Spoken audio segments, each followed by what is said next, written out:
Meet Dash, a 2025 Entegra Ethos coach. Driver's compartment, very comfortable seats. I guess this is, I think,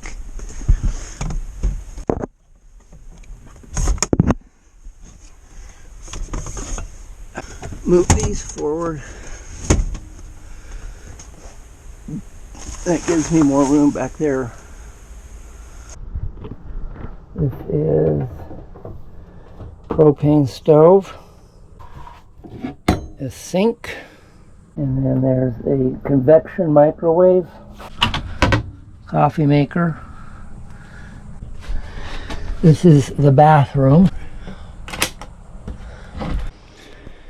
Oh, there's light. Little sink, a toilet with a pump, foot pump, a shower. Nice. That's good enough. All this cabinet space. And the bed, little latch here, just pull it down. And then that goes like that. And this is essentially a queen size bed.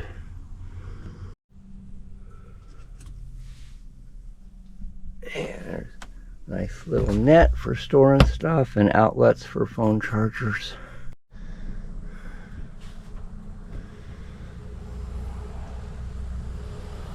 It took a minute to figure out these captain's chairs. Got the basic slide forward, slide back lever. You got lumbar support there. You can recline the back with this knob. Popping these two levers will raise the whole seat up. You've got this yellow lever here, pull up on that. And that's how you rotate the chair around so it faces the other way. Dash is built on a Ram ProMaster 3500 van chassis with a 3.6-liter V6 gasoline engine, a 9-speed automatic transmission, and front-wheel drive. That means it's a solid drive in pretty much any conditions. The RV functions are pretty much isolated from the truck, except that the RV house battery does charge when the engine is running. Everything RV related is controlled from this touch screen found just inside the sliding side door. You can get all this functionality on your phone with the Mira app. Very handy for turning on lights and adjusting the AC from bed. A glance at the home screen tells you how Dash is doing at the moment. The house battery can charge off of solar panels during the daylight hours, or you can start the generator from here. The house battery should charge automatically when you're plugged into shore power. We had some issues with that. The rooftop AC is controlled from here. We like the sound of the fan at night, so we set the temperature to 70 degrees and left the fan on low. The hot water heater and cabin heater are controlled off of a second panel. The owner asked us to use the eco setting when running the hot water heater. There's a flat screen TV as well.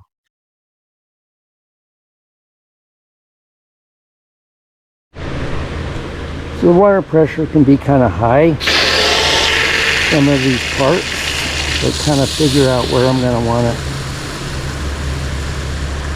And that looks like enough for this place, right?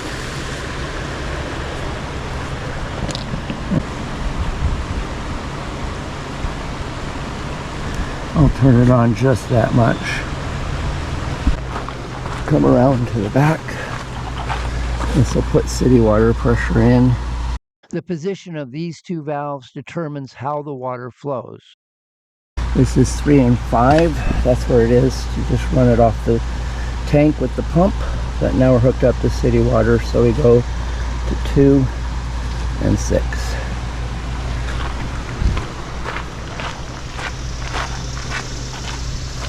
And then we can come around and turn the water pump off, and now we should have water pressure from the sea.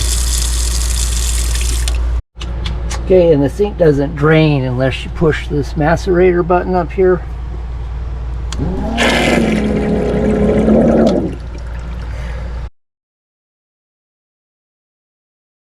The gray tank holds the water from the sinks and shower. The toilet flushes into the black tank. RV campsites with a sewer hookup generally cost more than those without. We could go about 3 days without emptying the tanks if we weren't taking showers on dash. Oh, here's the stinky swinky. Shouldn't I be wearing gloves to do this? In this drawer.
That's the sink water.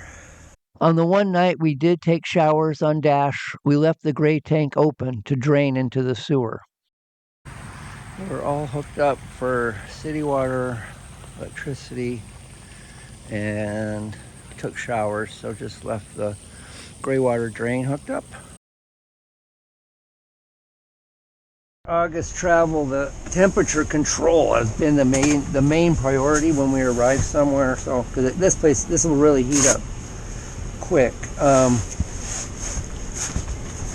So, left the engine running with the AC on, so it doesn't get terribly hot in here. And then I'm going to get these windows covered first. Circuit breaker, 50 amp, 20 amp, 30 amp on. Got lights there. We get the main AC going. Fan's on auto. I'll make it high. That already started up. Dash did fine in the hills of New Mexico and southern Colorado. Parking was a breeze everywhere. Dash has a 24-gallon gas tank. Blasting the AC in the August heat, we averaged 14 miles per gallon. Fill up at half a tank every time. It drops really fast after you get past half a tank. So we turned around and are backtracking 14 miles. The truth is, when the gas gauge is on the last bar and you get 3 dots in the display instead of a range, there are still 4 gallons left in the tank. The $189 per day rental fee was a big draw. That seemed about the same as a good Airbnb. But then you add in taxes, fees, mileage charges, and gas,